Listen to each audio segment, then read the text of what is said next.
The whole room went quiet the moment Daniel opened his mouth. Clara stood beside him at her cousin's birthday dinner, holding a glass of juice with both hands. Her smile was already weak, but she still tried to keep it on her face because people were watching. The restaurant was full of family members, friends, and neighbors. Laughter had filled the room just minutes before, but now every eye was on Daniel. And Daniel, as usual, did not notice the danger in his own words. He laughed loudly, slapped the table, and said, "Ah, you people don't know my wife well. This is same Clara you are praising for being calm and perfect, cried for 3 days last month, because the doctor said she may have trouble carrying a child." Before we continue, if you are new to my channel, please like this video, comment where you are listening from, subscribe to my channel and share this story to your friends. Listen to the very end and don't forget to share your thoughts about this story. Let's continue. The glass in Clara's hand almost fell. Her chest tightened, her ears began to ring. Nobody moved, nobody laughed, nobody even coughed. Her private pain, the secret she had only shared with her husband in tears, was now sitting naked in front of everyone. Daniel kept talking. "In fact, I told her not to worry too much. I said, Clara, crying will not open your womb. But you know women now, they like to worry over everything." A woman at the next table covered her mouth. Clara's mother lowered her head. Clara's cousin stared at the floor. Someone whispered, "Daniel." But Daniel was still smiling. He thought he was entertaining people. He thought he was being funny. Clara looked at her husband and, for the first time since she married him, something inside her did not break. It became cold, very cold. She placed the glass gently on the table.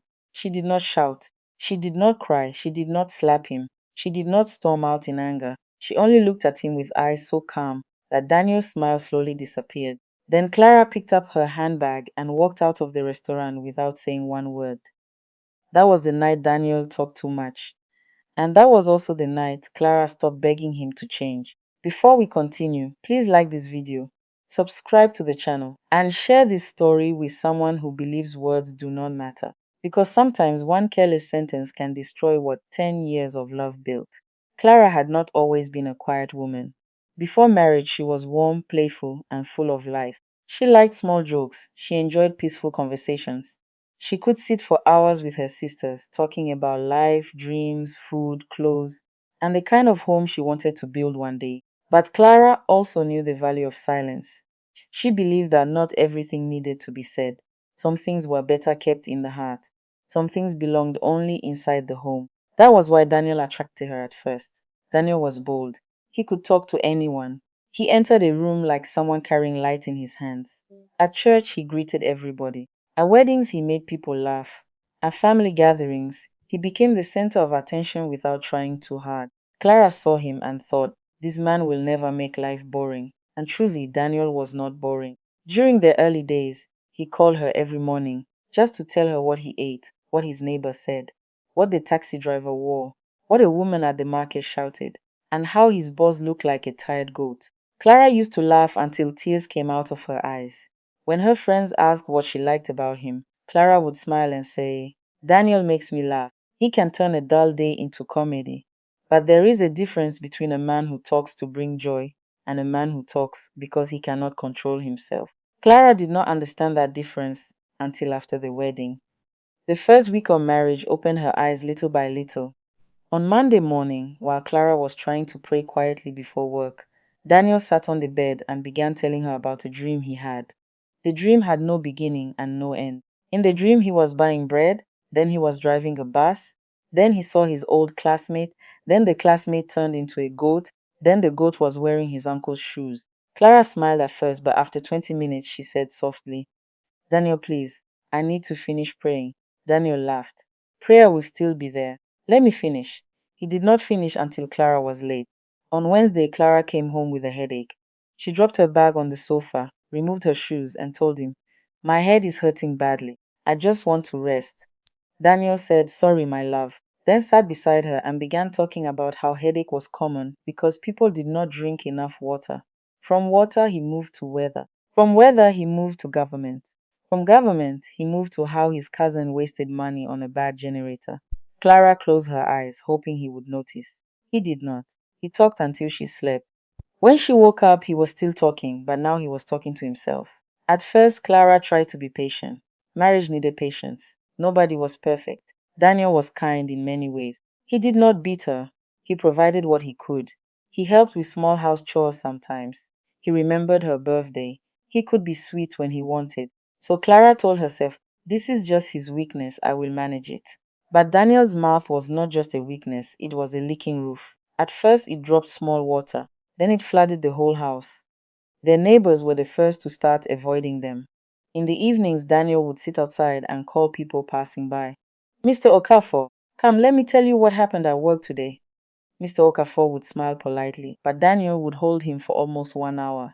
If Mr. Okafor said he was in a hurry, Daniel would say, just 2 minutes.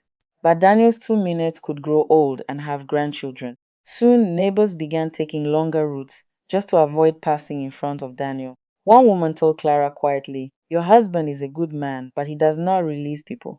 Clara felt embarrassed, but she still defended him. That is how he is. He likes talking. The woman shook her head. My sister, liking talking is different from trapping people with words. Clara laughed it off, but deep inside, the words stayed with her. Friends stopped visiting too. One Saturday, Clara invited her two closest friends, Mercy and Helen, for lunch. She cooked rice, fried chicken, and vegetable sauce. She had been excited all morning because she needed female company. She wanted to laugh freely. She wanted to talk about her job, her plans, and the pressure she was feeling as a new wife. But Daniel joined them in the sitting room. At first, Clara did not mind. He greeted them warmly. He made a few jokes. Everyone laughed. But then he sat down. That was where the problem began. Mercy tried to talk about her new job, but Daniel interrupted with a story about his own first job. Helen tried to ask Clara how marriage was going, but Daniel answered for her. Clara tried to mention the stress of cooking every day, but Daniel turned it into a long speech about how women of nowadays did not know how easy they had it compared to their mothers. Clara's smile became stiff. Mercy and Helen exchanged looks. After lunch, they left earlier than planned. Later that night, Mercy sent Clara a message. My dear, I love you, but Daniel does not allow anybody to breathe. Clara read the message 3 times. Something in her heart sank. When she showed Daniel the message and tried to explain, he laughed so hard he almost fell from the chair. Women like complaining too much, he said. So because I am lively, they are angry? Should I become a stone? Clara sat beside him gently. Daniel, it is not about becoming a stone.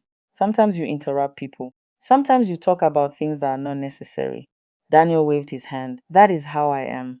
Those 5 words became his shield. Anytime Clara complained, Daniel used them. When he told his brother how much Clara earned at her job, and Clara got angry, he said, that is how I am. When he told a neighbor that Clara's mother borrowed money from them, and Clara cried because her mother felt ashamed, he said, that is how I am. When he announced at church that Clara had a serious argument with her sister, and people started asking questions, he said, that is how I am. Clara began to fear conversations. She feared visitors. She feared phone calls. She feared family gatherings. She feared what Daniel might say before she could stop him. She started hiding things from her own husband, not because she hated him, but because his mouth had no door. If she had a problem at work, she kept it to herself. If her family had an issue, she did not tell him. If she felt sad, she swallowed it. Slowly, the marriage that was supposed to be a safe place became a place where Clara guarded every word like a woman hiding gold from thieves. Daniel noticed she was becoming quieter, but he did not understand why. You don't talk like before, he said one evening. Clara looked at him. Because when I talk, you carry my words outside. Daniel frowned. So now I am an outsider.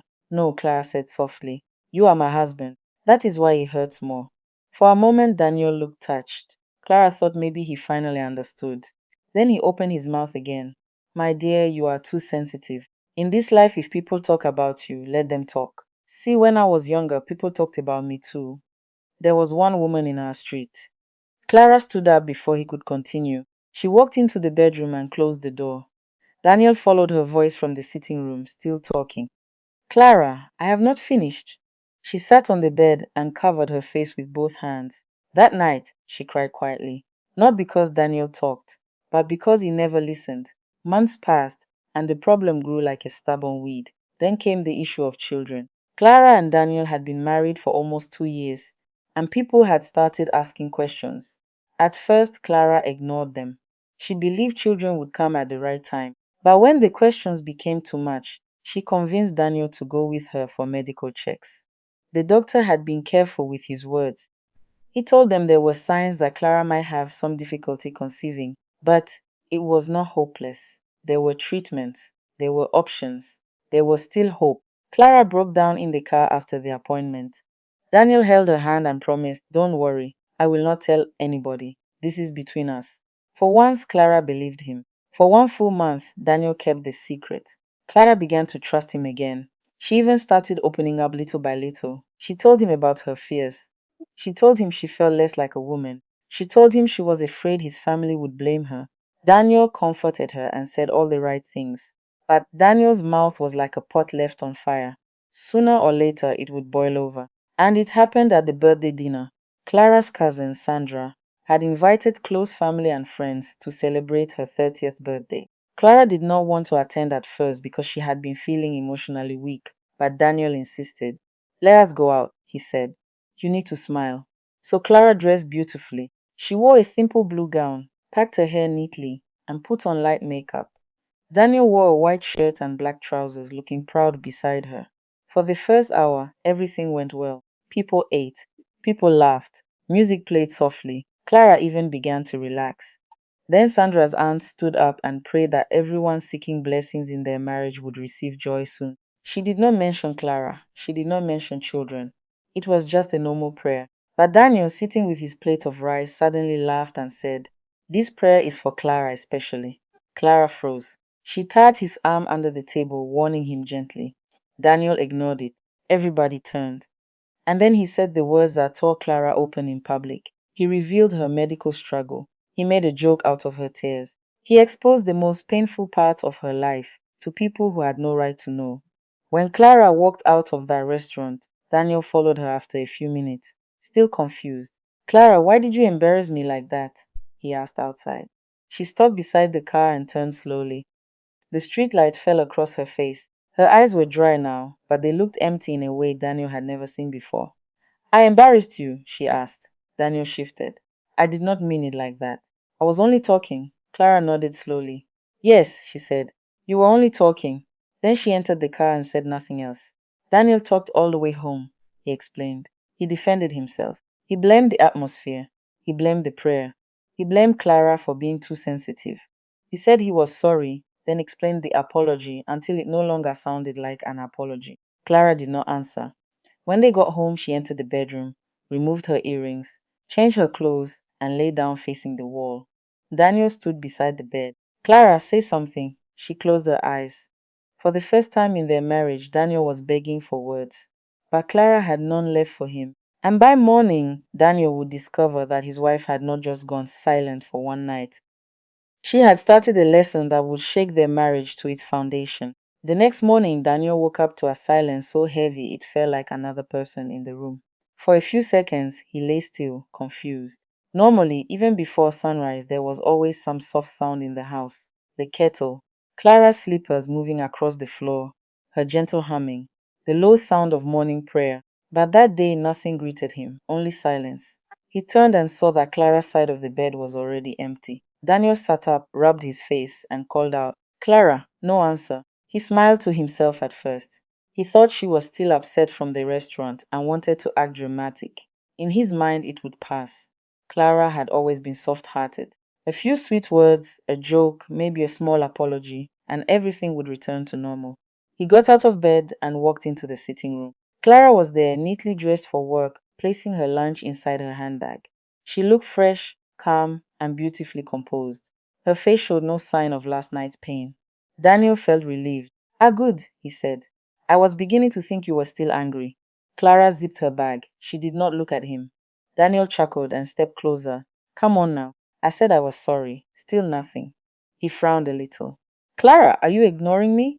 She picked up her phone, checked the time, and walked past him toward the kitchen. Daniel followed her. "My love, don't behave like a child. I am talking to you." Clara poured tea into a cup and placed 2 slices of bread on a plate.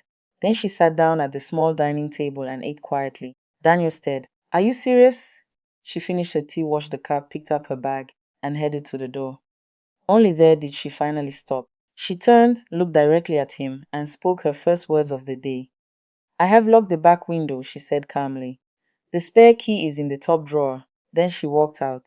Daniel stood frozen in the middle of the room. He waited for the front door to open again. It did not.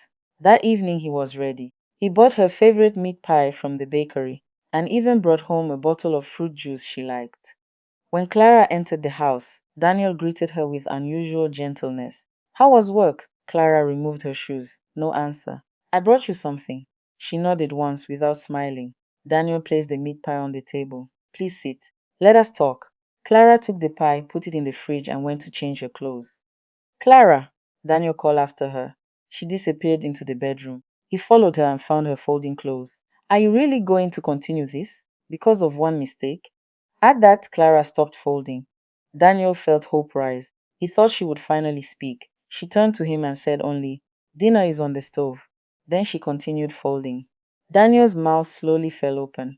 That night he tried again and again. He explained himself. He reminded her of his good qualities. He told her she was making the matter bigger than it was. He even apologized more clearly. But Clara answered only when necessary, and even then, only with short practical words. Your towel is outside. The electricity bill is on the table.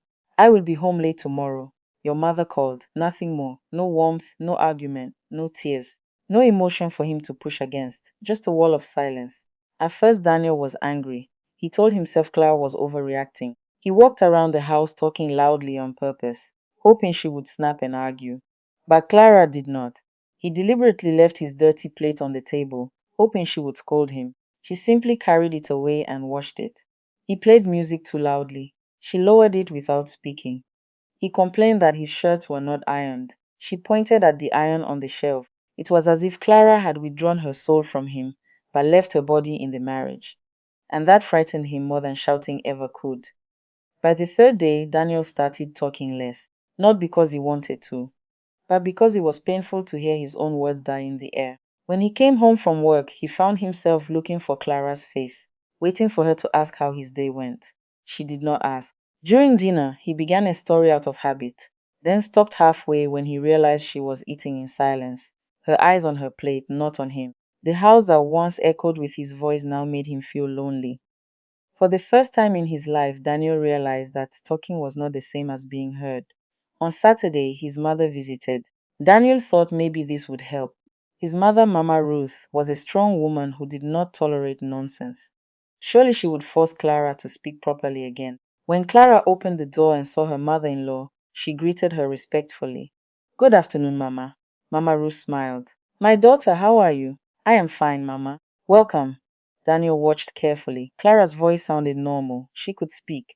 So why was she doing this only to him? The three of them sat in the sitting room. Clara served soft drinks and biscuits. Mama Ruth chatted warmly about church, the market, and a wedding in the family. Clara responded politely. Then Daniel jumped into the conversation. Mama, tell Clara that keeping malice in marriage is childish. The room became still for a second. Clara did not look at him. Mama Ruth frowned. What happened? Daniel laughed awkwardly. You know women. Since that birthday party met her, she has been punishing me with silence. Mama Ruth turned to Clara. Is it true? Clara looked at her mother-in-law and spoke softly. Mama, would you like more juice? Daniel felt heat rise in his neck. Clara, answered the question. She stood up and carried the empty tray to the kitchen. Mama Ruth looked from the kitchen door back to her son. Daniel, what did you say at that party? Daniel hesitated. Nothing serious. I only mentioned something small. Like what? He shifted in his seat. I told them about the hospital matter. Mama Ruth's eyes widened. Which hospital matter? Daniel swallowed. About her difficulty conceiving. For the first time that day, even Mama Ruth had nothing to say. Her face changed slowly from confusion to shame. Daniel, she said at last, you said that in public? He tried to defend himself. I was joking. I did not mean harm. Mama Ruth slapped her hand on her thigh. A joke? A woman's pain is a joke to you? Do you have sense at all? Daniel had not expected that. He sat up straight. Mama, I already said I am sorry. His mother leaned forward. Sorry is not magic. You opened your wife's wound before many people. What did you expect? That she would clap for you? Clara returned with more juice, calm as ever, and placed it before Mama Ruth. Mama Ruth held her hand gently. My daughter, I am ashamed for what my son did. Clara gave a small, polite nod. Then she withdrew her hand. That afternoon, after Clara went to buy vegetables, Mama Ruth faced her son fully. Daniel, she said, you have always talked too much. Since childhood, we warned you. You think every word in your mouth must be released. Now look at your home. Daniel stared at the floor.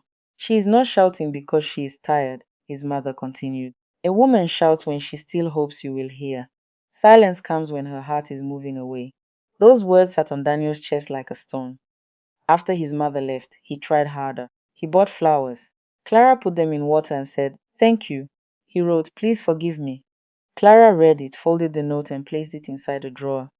He attempted to hug her one night. She stepped aside gently and said, "I am tired. No anger, no fight, just distance." Meanwhile, the world around Daniel began to mirror what Clara was doing. At work, his colleagues had grown used to his long speeches. But now Daniel noticed their faces differently. The receptionist looked trapped whenever he started talking. One coworker suddenly remembered urgent tasks whenever Daniel approached. During lunch, a friend checked his phone repeatedly, clearly hoping to escape. For years, Daniel had thought people enjoyed his endless words. Now he began to wonder if they had only endured them. That question hurt. Then came the church meeting. Their pastor's wife had invited married couples for a short evening fellowship about communication in the home. Clara said she would attend. Daniel was relieved. Maybe this was the chance they needed. Maybe in a church setting, Clara would finally open up. The meeting began peacefully. Couples sat in a circle. The pastor's wife spoke about listening, patience, and kindness. Then she invited each couple to share one challenge they had faced in marriage. A man spoke about finances. A woman spoke about in-laws. Another couple talked about work stress. When it was Daniel and Clara's turn, Daniel cleared his throat eagerly. "Our own issue is small," he said. "My wife is angry because I talk too much." Before he could continue, Clara rose to her feet. The entire room looked at her. She had never stood up in such a gathering before. Her face was calm, but her eyes were steady. "Please excuse me," she said. "I need some air." And she walked out. The room fell into an uncomfortable silence. Daniel laughed nervously. "You see, that is exactly what I'm saying. She has been doing this silence thing." But this time, nobody laughed with him. The pastor's wife looked at him with quiet disappointment. An older man across the room said, "Maybe she is tired of not being listened to." Daniel's throat went dry. For the rest of the meeting, he barely spoke. When they got home, Lara went straight to the guest room. Daniel stopped outside the door. Until then, even in silence, she had still slept in their bedroom. That small mercy had kept him hoping. Now her pillow was gone. He pushed the door open and saw her arranging a few clothes in the wardrobe inside the guest room. "Clara," he said weakly, "what are you doing?" She did not turn immediately. When she finally faced him, her eyes looked sad, not angry. "I need space," she said. Daniel's heart pounded. "Space for what?" She held his gaze. "Space to hear myself again," she replied. "I have lived inside your noise for too long." Daniel stepped closer, panic now creeping into his voice. "You are not leaving me, are you?" Clara was silent for a long moment. Then she said the words that made his legs feel weak. "I have not decided yet." She closed the guest room door gently in his face. And that night, while Daniel sat alone in their bedroom, staring at the wall in terror, he had no idea that Clara had already done something else behind his back. Something that would force him to face his own words in the most painful way possible. Daniel did not sleep that night. He sat on the edge of the bed until the room became gray with morning light. The pillow beside him still carried Clara's faint perfume, but Clara was no longer there. She was in the guest room, behind a closed door, and that small distance felt bigger than any road he had ever crossed. For the first time in his marriage, Daniel understood how loud silence could be. He wanted to knock on the guest room door. He wanted to beg her to come back to their room. He wanted to say, "I am sorry," again and again until she believed him. But each time he stood up, his legs failed him. Because deep down, Daniel knew Clara was no longer waiting for words. She had heard too many. By morning, Clara came out dressed in a simple cream blouse and black skirt. Her hair was neatly packed. Her face looked calm, but Daniel noticed the tiredness around her eyes. She passed him in the hallway and walked toward the kitchen. "Clara," he said softly. She stopped. His heart jumped. "Please, can we talk?" Clara turned slowly. "Not now." "Then when?" She looked at him for a long moment. "When you are ready to listen." Then she walked away. Those words stayed with him like a wound. At work that day, Daniel could not focus. His files stayed open on his desk, but he read the same sentence again and again without understanding it. His colleagues noticed he was quiet, and for once, nobody teased him about it. Nobody said, Daniel, why are you not talking today? Nobody begged him to tell a story. Nobody looked disappointed. That hurt him more than he expected. During lunch, he sat alone with his food untouched. Across the room, two co-workers were laughing together.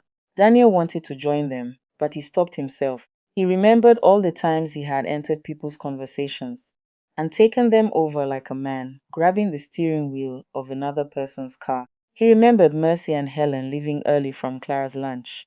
He remembered Mr. Okafor crossing the street. He remembered his mother's words.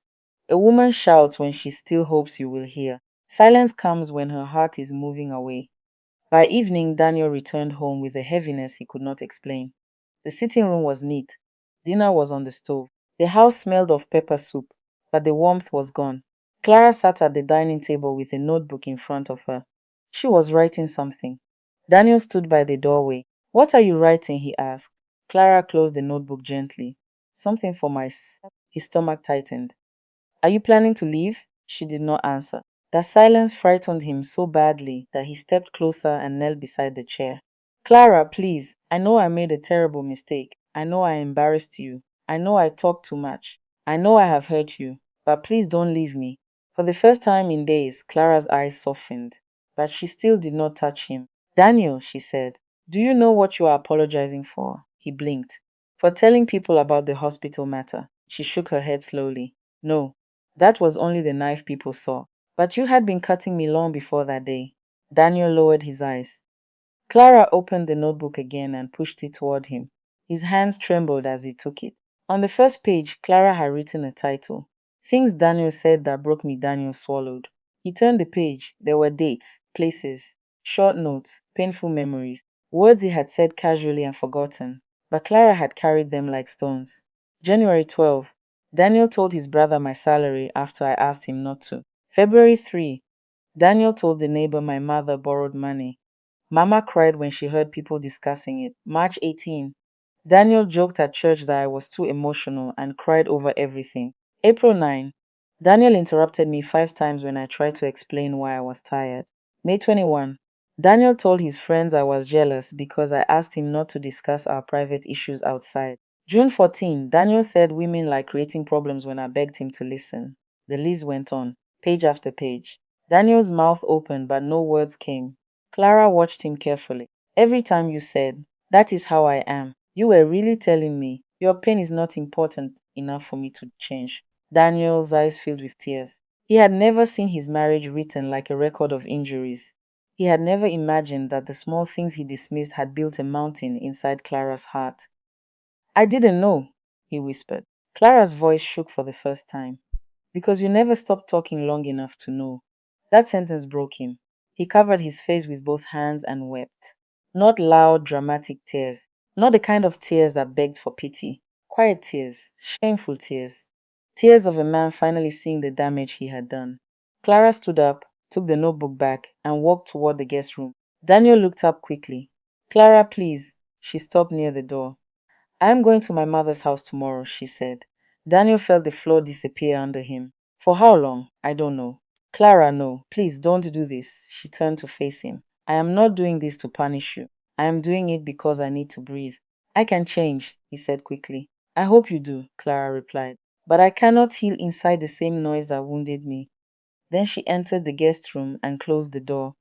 Daniel remained on his knees long after she left. The next morning, Clara packed one medium suitcase. Daniel watched from the doorway like a child watching his home burn. He wanted to speak, but fear held him. For once, he understood that not every feeling needed to become a speech. Sometimes love meant allowing another person's pain to have space. When Clara was ready, she rolled the suitcase toward the sitting room. Daniel followed quietly. At the door, she paused and looked around the house. Her eyes lingered on the sofa, the wedding picture on the wall, the dining table where she had once laughed, and the kitchen where she had cooked many meals, while Daniel talked over her tiredness. Daniel could not bear it. Will you come back? He asked. Clara looked at him. I don't know, she said. Those 3 words hurt more than any insult. He nodded slowly because he knew he had earned them. Then something unexpected happened. Daniel did not defend himself. He did not say, "But I am your husband." He did not say, "People will talk." He did not say, "You are overreacting." He only said, "I am sorry for making our home a place you needed to escape from." Clara's eyes filled with tears. For a second, Daniel thought she would stay, but she picked up her suitcase and left. The door closed gently behind her. Daniel stood alone in the sitting room, and this time he did not talk. For 2 weeks, Clara stayed with her mother. People asked questions. Daniel's family called. Clara's friends sent messages. Some people blamed her. Some said she should have stayed. Some said men were like that and women had to manage. But Clara had reached a place where outside voices no longer controlled her. Her mother, however, did not push her. One evening, Clara's mother sat beside her on the veranda and said, "My daughter, marriage is not a prison. But forgiveness is also not weakness. Take your time. Watch his actions, not his mouth." Clara nodded. She missed Daniel. That was the painful truth. She missed the man she married before his words became weapons. She missed his laughter. She missed his warmth. She missed the way he used to hold her hand when they crossed busy roads. She missed the way he remembered small things about her. But love without peace was not enough. Meanwhile, Daniel began his real punishment. Not Clara's silence, his own memory. Every corner of the house reminded him of what he had lost. He would start to speak and then stop, because there was nobody there to answer. He began cooking for himself, and remember all the nights Clara cooked while he sat nearby talking about things that did not matter. He cleaned the bedroom and found one of her hairpins under the pillow. He held it in his hand for almost 10 minutes. Then he did something nobody expected.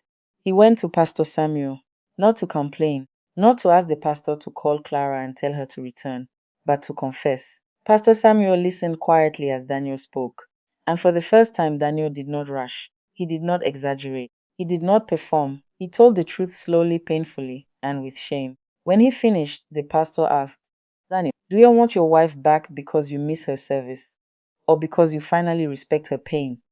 Daniel lowered his head. That question entered him deeply. "I think before, I wanted her back because I was afraid of losing her," Daniel said. "Now I want to become a man she can feel safe with, even if she does not return." Pastor Samuel nodded. "Then start there," Daniel did. He began attending counseling alone. He read books about listening. He apologized privately to Clara's mother for exposing family matters. He visited Mr. Okafor and said, "I am sorry for always holding you with my stories, Mr." Okafor laughed at first, thinking it was a joke, but when he saw Daniel's face, he became serious and accepted the apology. Daniel also called Mercy and Helen. "I am sorry for making you uncomfortable in my house," he told them. "I did not allow my wife to enjoy her own friends." Mercy was quiet for a moment before she said, "Daniel, the fact that you can say this now means something." But Daniel knew apologies were only seeds. They still needed time to grow. He did not call Clara every hour. He did not send long messages. Every few days he sent one short message. "I hope you are resting. I am still working on myself." Another day, "I listened more today than I spoke. It was hard, but I am learning." Another day, "I am sorry for turning your secrets into stories." Clara read every message. She did not always reply, but she read them. Then, on the 15th day, Daniel received a message from her. "Come to my mother's house tomorrow evening. We need to talk." Daniel stared at the message for a long time. His hand shook. The next evening, he wore a simple shirt and carried no gift, no flowers, no big dramatic offering. He knew Clara did not need decoration. She needed truth. When he arrived, Clara was sitting outside alone. The sun was setting, and the sky had turned orange. Daniel approached slowly and greeted her. "Good evening." "Good evening," she replied. He sat across from her, leaving space between them. For a while, neither of them spoke. Then Clara looked at him and said, "Tell me what you have learned." Daniel took a breath. The old Daniel would have launched into a long speech. He would have explained everything, defended some parts, cried loudly, and filled every pause with noise. But this Daniel stayed quiet for a moment first. Then he said, "I learned that talking can be selfish when it leaves no room for another person's heart. I learned that a secret is not mine to share just because I know it. I learned that saying that is how I am can become an excuse to hurt people. And I learned that I was not just talkative, I was careless." Clara's eyes shone with tears. Daniel continued slowly, "I cannot ask you to forget what I did. I cannot force you to trust me. I only want to ask for the chance to rebuild, even if it takes a long time. And if you decide not to come back now, I will still continue changing. Clara looked away. For the first time, Daniel did not panic at her silence. He waited. Finally, she said, I still love you. Daniel closed his eyes and a tear rolled down his cheek. But I am afraid of you, Clara added. His eyes opened. I am afraid to tell you things. I am afraid to cry near you. I am afraid to be weak because I don't know where my weakness will be repeated. That is not how a wife should feel with her husband. Daniel nodded, even though each word hurt. You are right, he said. Clara seemed surprised. Maybe she had expected him to defend himself. He did not. She wiped her tears. I will come back, Daniel, but not tonight, and not because people are talking. I will come back with conditions. Daniel sat straighter. Tell me, one, she said, we go for counseling together. Yes. Two, our private matters stay private. Yes. Three, when I say stop, you stop. Yes, for if you ever expose my pain in public again, I will leave without another warning. Daniel swallowed hard. I understand. Clara looked at him carefully. And five, he waited. When I am speaking, you will not interrupt me. Daniel almost smiled through his tears, but he held it back. This was not a joke. I promise, he said. Clara nodded. Then she did something that broke him all over again. She reached across the space between them and held his hand. Not tightly, not fully, but enough. Daniel bowed his head over her hand and cried silently. 3 weeks later, Clara returned home. But the house did not return to the way it used to be. It became something new. At first, it was uncomfortable. Daniel had to learn pauses. He had to learn not to answer every question meant for Clara. He had to learn that silence did not always need to be filled. Sometimes Clara would talk about her day, and Daniel's mouth would open by habit, but he would close it again and listen. Sometimes he failed. But when Clara looked at him, he stopped, and for the first time he did not say, That is how I am. He said, I am sorry, continue. People noticed the change. Mr. Okafor no longer crossed the street when he saw Daniel. Mercy and Helen visited again, and this time, Daniel greeted them, served drinks, and went into the bedroom to give Clara space with her friends. Mama Ruth came one Sunday and watched her son sit quietly while Clara explained something about work. The old woman smiled and whispered, So this miracle is possible. Daniel laughed softly, but he did not turn it into a speech. Months passed. Clara and Daniel continued counseling. They continued healing. The medical issue about children remained uncertain, but it was no longer a shameful secret thrown around for laughter. It became something they faced together with tenderness. One night, Clara sat beside Daniel on the balcony. The air was cool, the street was quiet. For a long time, neither of them spoke. Then Daniel said gently, Do you know something? Clara looked at him. What? I used to think silence meant emptiness, he said. Now I know silence can be peace. Clara leaned her head on his shoulder. Daniel smiled. He had finally learned that love was not proven by how many words a man could say. Sometimes love was proven by the words he chose not to say. And Clara, the woman he almost lost because of his careless mouth, became the teacher who showed him that a quiet home was not a dead home. A quiet home could be a healing home, a listening home, a safe home. But Daniel never forgot the night at the birthday dinner. He never forgot Clara walking out with dry eyes and a broken heart. He never forgot the guest room door closing in his face. He never forgot those pages in her notebook. Because that was the day the talkative husband finally understood the truth. A mouth can build love. A mouth can break trust. And sometimes the loudest cry from a wounded heart is not a scream. It is silence. So if this story touched you, please like this video, subscribe to the channel, and share it with someone who needs to remember that words carry power. And tell us in the comments, if you were Clara, would you have forgiven Daniel or walked away for good?